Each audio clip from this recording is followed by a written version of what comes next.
Our study this morning is in the 15th chapter of Isaiah. Isaiah chapter 15.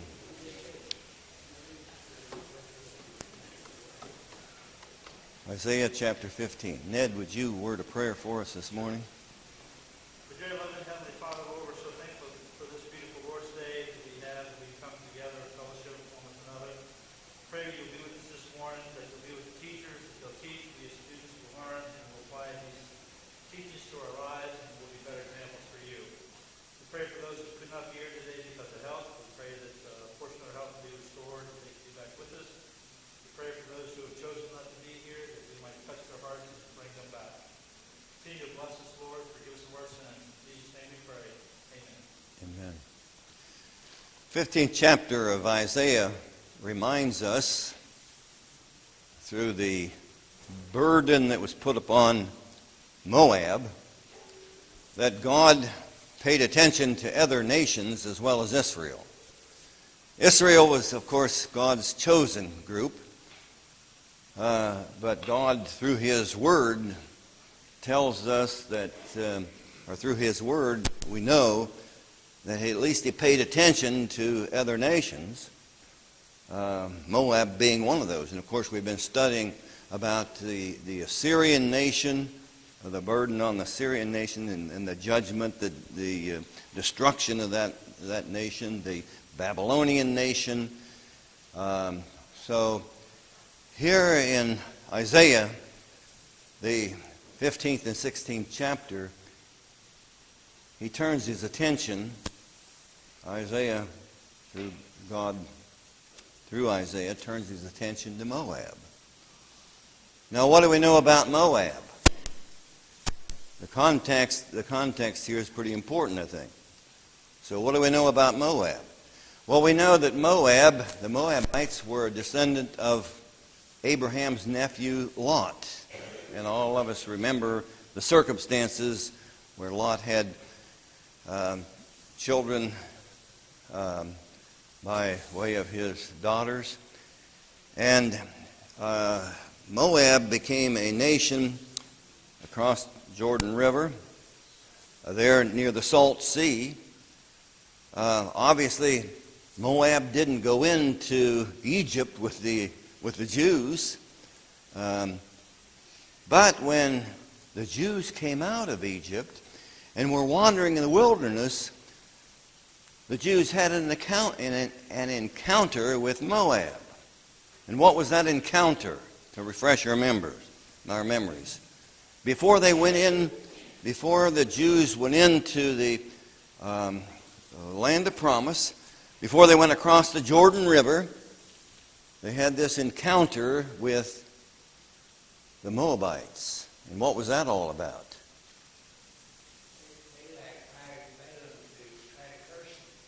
Balak, the king of Moab, hired Balaam, who was a prophet of God of some sort, to curse Israel. And Balaam said, that which God has blessed, I can't curse. But what happened?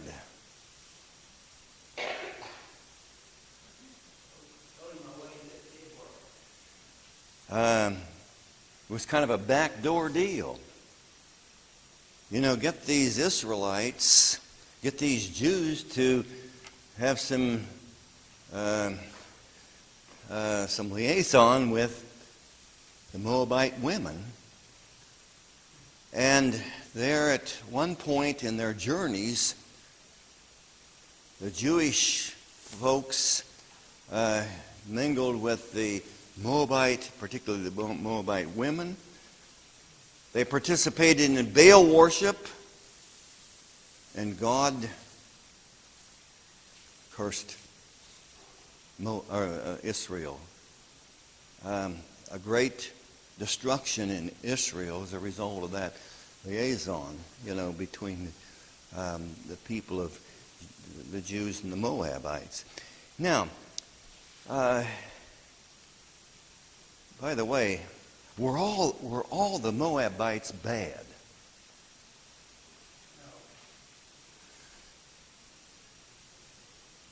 What good Moabite do we know about? Ruth. You remember the story where a Jewish couple were enduring some famine in the land of Israel, and they decided to go back. They decided to go down to Moab because they heard that there was, food there. And while they were there, their two boys married two Moabite women. Both of the boys died, and then what happened? Pardon me?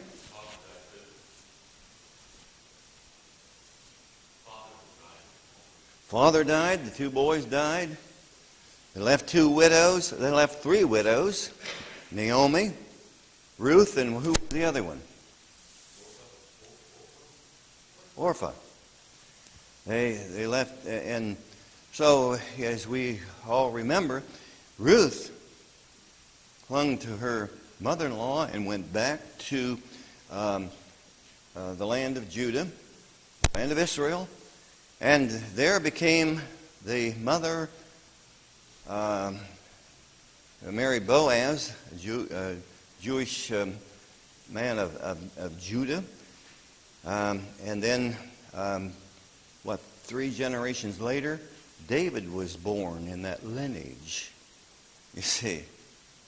So, Ruth was a good one. But then, during the period of the Judges, for 18 years, the Israelites served the king of Moab. In other words, Moab domineered the Jewish people, and you remember that encounter there, where for 18 years during that period of the Judges, Moab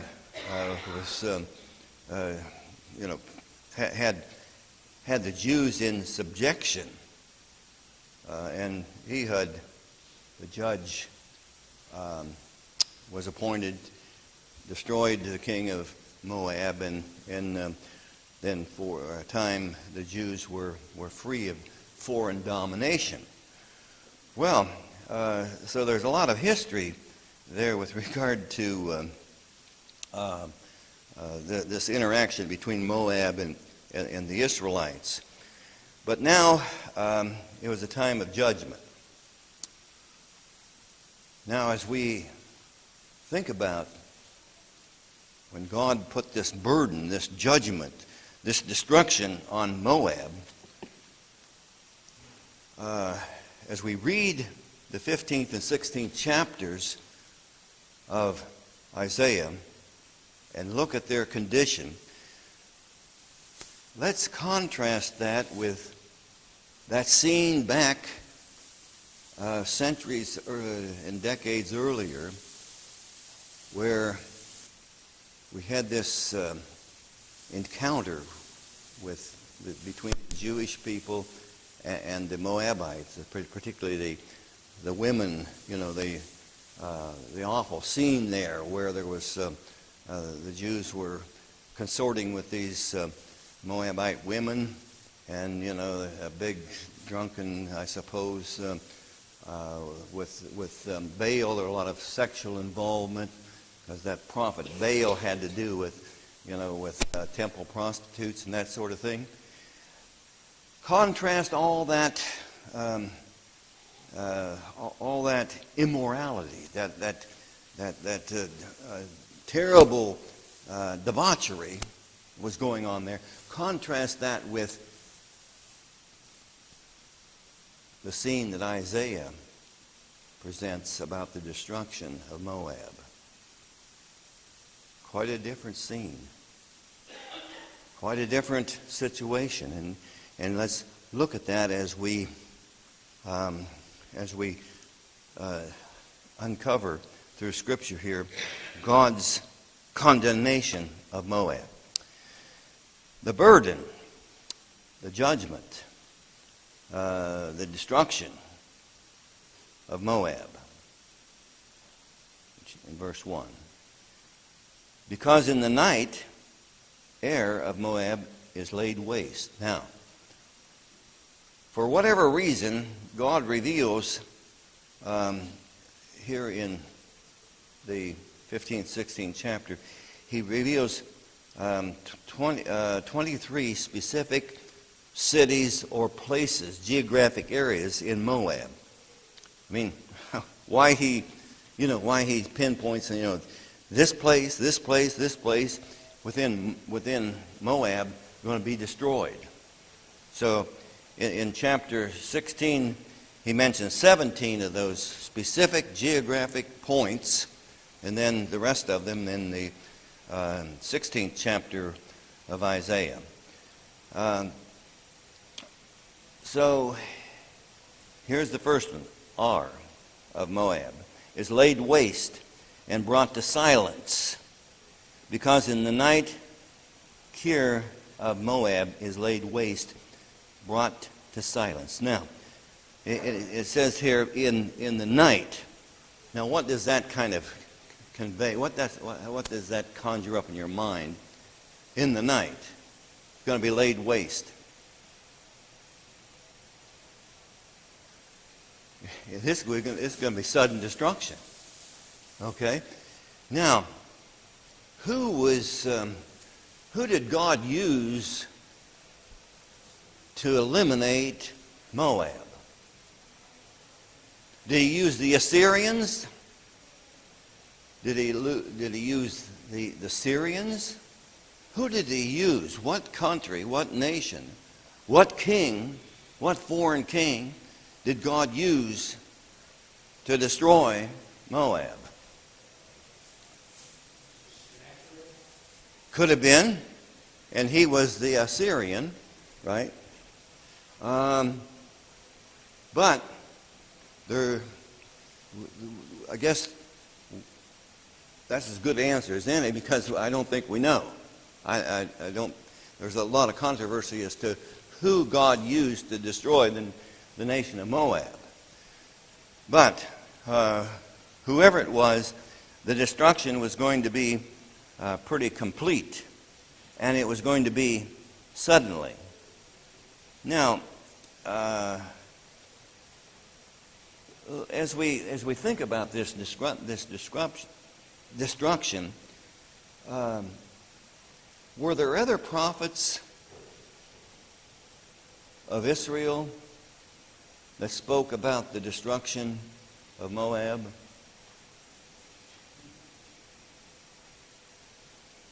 Is Isaiah the only one that talked about this? Let's turn to Amos, the second chapter. Amos, the second chapter.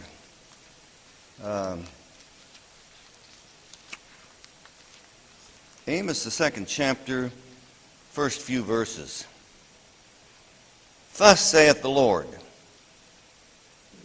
for 3 transgressions of Moab, and for 4, I will not turn away the punishment. You see, the burden, the punishment, the destruction, the judgment. I will not turn away the punishment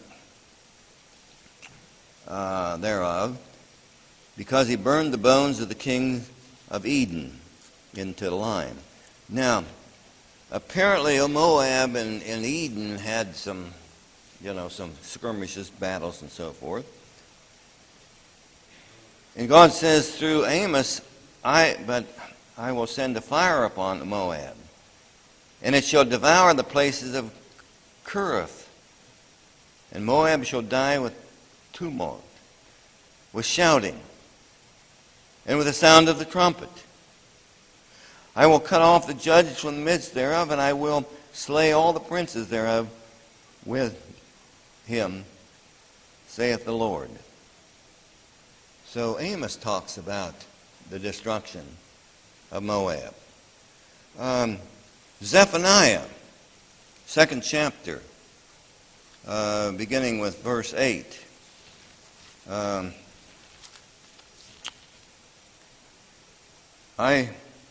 Zephaniah says, I have heard the reproach of Moab, and of the revelings of the children of Ammon. Moab and Ammon were closely associated. They came from Lot. Both of them came from Lot, Abraham's nephew. I have heard the reproach of Moab and the revilings of the children of Ammon, whereby they have reproached my people and magnified themselves against their border. God was reminding the world that there was that Moab had reproached his people. Now, when he says they reproached his people, I think he's saying here that Moab didn't follow the God of Israel. Who were some of the gods that Moab worshipped? Well, there was Baal, but there was Molech. They call it Shemish. They were ungodly people. They shunned the Jews and the religion of the Jews. Okay? In Zephaniah 2:8, again, I've heard the reproach of Moab and the revilings of the children of Ammon, whereby they have reproached my people and have magnified themselves against their brother. Therefore, you see, against their brother, against their kin. Israel was a fleshly kin to Moab. Therefore, as I live, saith the Lord of hosts, the God of Israel, surely Moab shall be as Sodom, and the children of Ammon as Gomorrah. Even the breedings of nettles and salt pits and perpetual desolation, the residue of my people shall spoil them, and the remnant of my people shall possess them. This shall they have for their pride. See, this shall they have. This is going to be a result of their pride, because they have reproached and magnified themselves against the people of the Lord of hosts. Maybe Scripture doesn't reveal all of this, encounters between Moab and Israel. Maybe we aren't aware of all of that, because he apparently there was that continual reproach against Israel, and particularly the God of Israel, since they had rejected Jehovah God.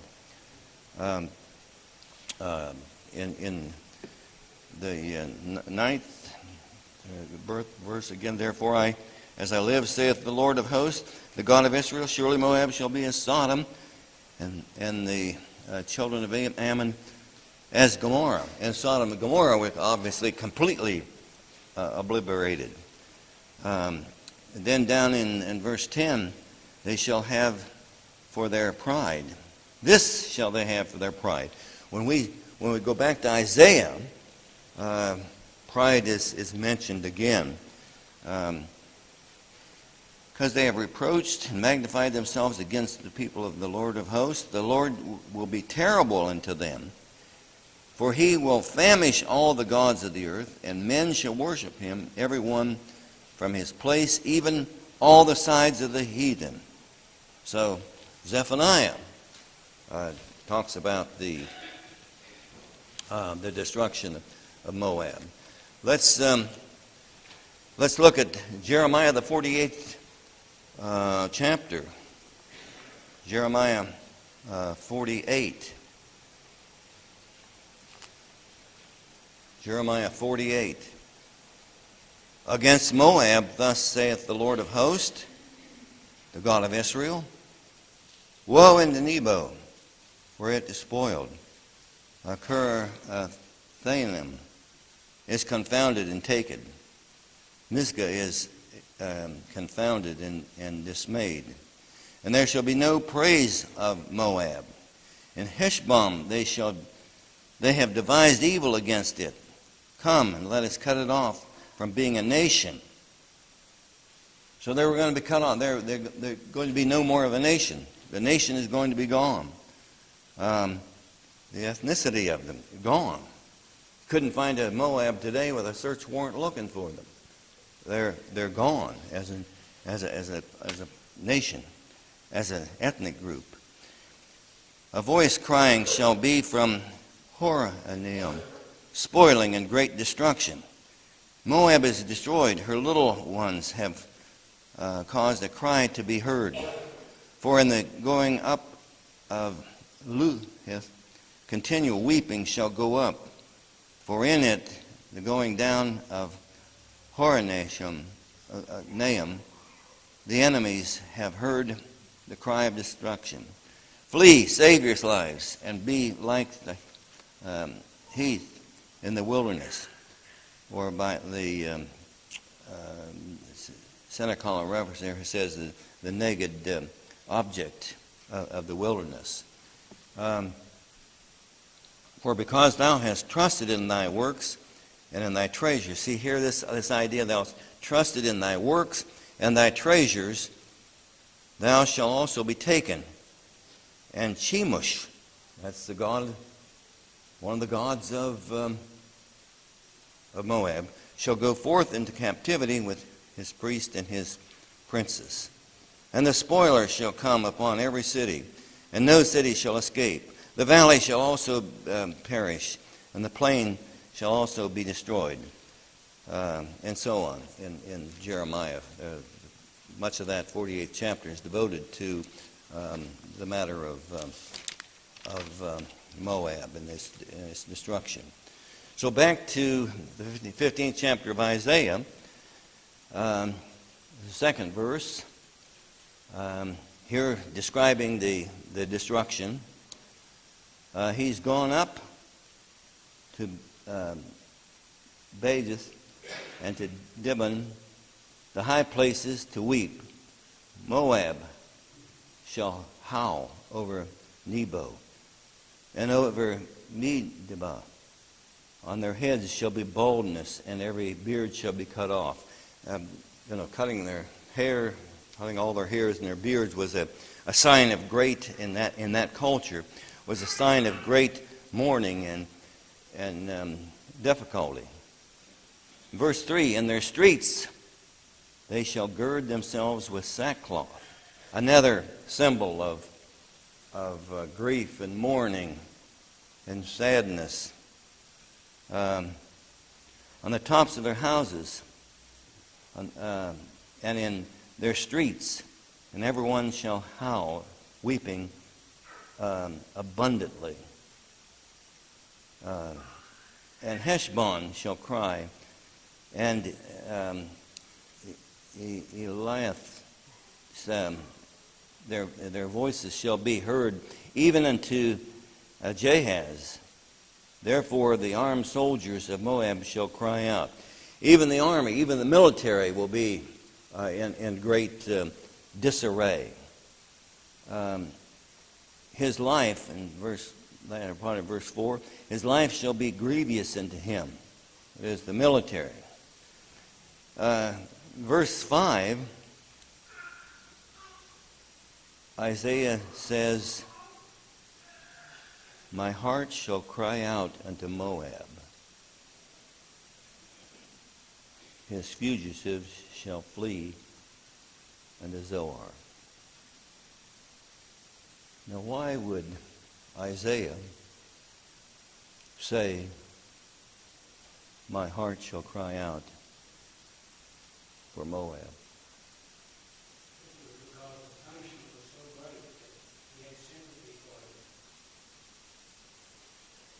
Yeah. Here, the bitter enemy of Israel. And the prophet Isaiah says, my heart cries out, my heart weeps for Moab. And it was the extent of punishment they were receiving. And oh, by the way, Moab was kind of a kin of Israel through Lot, the nephew of Abraham. So it might have been, he might have been thinking of their kinship. He says, my heart cries out for Moab. His fugitives shall flee into Zoar, an heifer of 3 years old. For by the mounting up of Aluhith, with weeping shall they go it up. For in the way of, and these are of course geographic areas, in the way of Horonaim, they shall raise up a cry of destruction. For the waters of Nimrim shall be desolate. The waters will be dried up there, desolate or dried up. For the hay is withered away, and the grass faileth, and there's no green thing. Just a desolate landscape. Agriculture failed. Just a horrible situation. Therefore, the abundance they have gotten,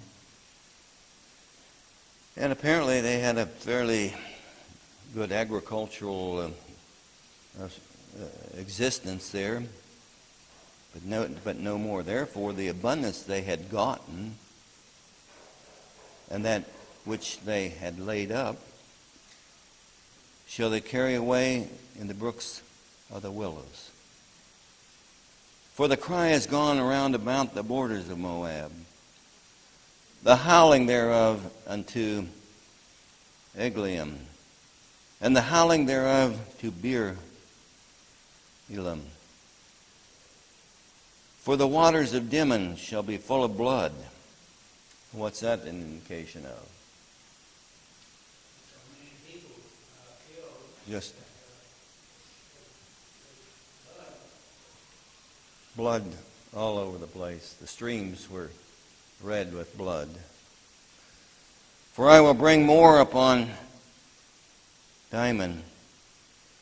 Lions upon him shall escape.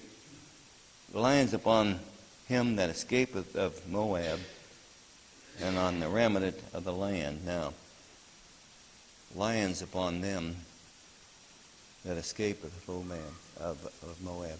Even if they escape, they're going to run into what? Now, whether that be literal lions, or whether it be human, destruction at the hands of humans, we don't know. But it just identifies complete destruction and upon the remnant of the land. It just seems to me that there's just going to be complete destruction. But then in chapter 16, the prophet turns, after describing all of this destruction, he says, send ye the lamb to the ruler of the land from Selba to the wilderness and to the mount of the daughter of Zion. Now, what in the world could that mean? Send ye the lamb to the ruler of the land from Selah to the wilderness and to the mount of the daughter of Zion. For it shall be that as a wandering bird cast out of the nest, so the daughters of Moab shall be at the fords of Arnon. Take counsel, execute judgment, make thy shadow as the night in the midst of the noonday. Hide the outcast, beware not him that wandereth. Let mine outcast dwell with thee, Moab. Be thou a covert to them that face from the face of the spoiler. For the extortioner is at the end. The spoiler ceases. The oppressors are consumed out of the land. And in mercy shall the throne be established, and he shall sit upon it in truth in the tabernacle of David, judging, excuse me, judging,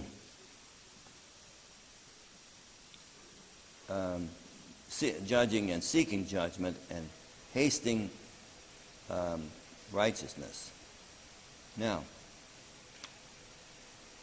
here the prophet evokes Zion and the throne of David. And he talks about a sheep, or the lamb. Send your lamb to the ruler of the land of Selah, to the wilderness, unto the mount, the daughter of Zion. Now, and then he talks over here in the 5th verse about the tabernacle of David. Now, what do you suppose the prophet is getting at here?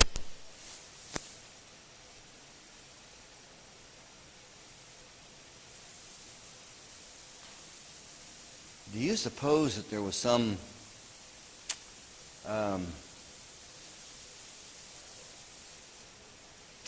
let's say maybe some of the people of Moab were thinking, they were all in disarray. And when people are in disarray and there's no hope, they can really start thinking about, what are our options? What would have been, in that situation, what would have been one option for the people of Moab? What would have been one option? In the midst of that destruction, what would have been one option? Pardon me? Turn to God. Pardon me? An alliance with Israel. You see, just maybe there was some, and maybe there's some communication between Israel and the Moab people, maybe, where there was, why don't you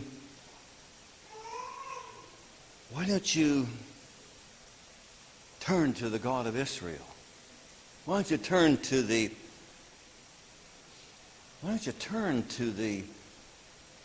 to Jehovah God? And that, in those first 5 verses, that may have been describing this maybe some interaction between the Jews and the Moabites. Why don't you turn to God? Because he says there, send you the lambs to the rulers of the land of Selam, to the wilderness and to the mount of the daughter of Zion, and be established in verse 5, and he shall sit upon it in truth in the tabernacle of David, judging, seeking judgment, and hasting righteousness. That would have been one option, would it not have been? That would have been an option. Pardon me? That would have been a great option. But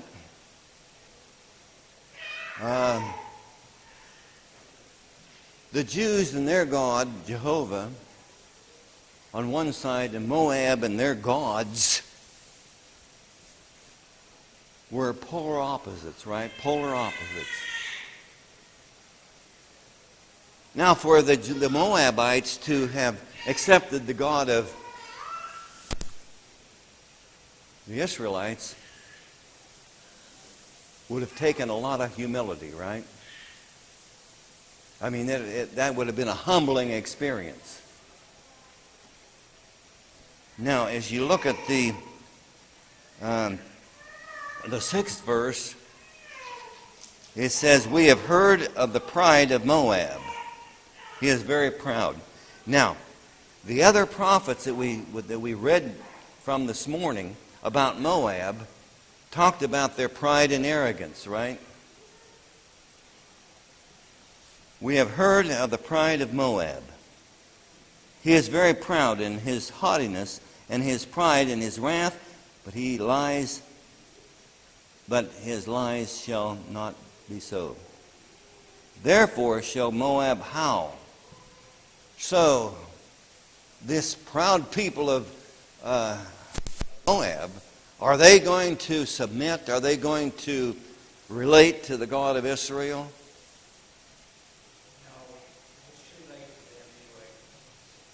Well, it's too late, but their pride stopped them. Now, as we've studied this book as we've studied the various prophets, this whole thing of pride comes, just smacks us right in the face, doesn't it? I mean, and pride, wrongful pride, is a very evil thing. Is that right? And how does it manifest itself? Today, in the 2017, latter part of September, how does pride manifest itself? False pride. We talked about it at the fair group, where someone would walk by and say, "I'm an atheist." And proud of it. Proud of it. It's false pride. I'm a pagan. I'm proud of it. I'm a religious person, and I don't need anything you've got. I mean, that happened lots of times at the fair booth this past July, first part of August. Pride, and in a political way, right now what's going on with these crazy exchanges that we're having, I say we as a nation are having with North Korea, that's not good. That's not good. That could be catastrophic. And part of that has to do with, we're this, and the other side saying, well, we're this, we're big me, and so forth. Pride is an awful thing. Wrongful pride, false pride, as Ned calls it, is an awful thing. And so I think the first 5 verses of chapter 16 have to do with, the